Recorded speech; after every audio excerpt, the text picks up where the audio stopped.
কি ফলটি দেখে চিনতে পারছেন তো? হ্যাঁ, এটা হলো ড্রাগন ফ্রুট। ক্যাকটাস গোত্রীয় উদ্ভিদের বেশ সুস্বাদু একটি ফল। স্বাদটা টক মিষ্টি, ভেতরটা কোনোটা পিঙ্ক কালার থাকে, আবার কোনোটা হোয়াইট। প্রতিদিন একটি করে ফল খাওয়া আমাদের স্বাস্থ্যের পক্ষে খুবই উপকারী। ফলের মধ্যে নানান রকম পুষ্টি উপাদান আমাদের সুস্বাস্থ্য গঠন করতে সাহায্য করে।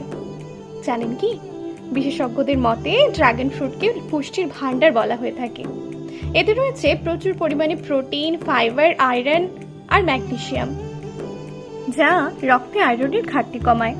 এছাড়াও ড্রাগন ফ্রুটে উপস্থিত ভিটামিন সি এবং ক্যারোটিনয়েড আপনার শ্বেত রক্তকণিকাকেও ক্ষতির হাত থেকে রক্ষা করে, চুল পড়া বন্ধ করে। এই ফলে উপস্থিত অ্যান্টিঅক্সিডেন্ট আপনার ত্বককে ভালো রাখে। এছাড়াও এই ফল হৃদরোগ এবং ডায়াবেটিস নিয়ন্ত্রণ করতে পারে। আজ এই পর্যন্ত, টাটা।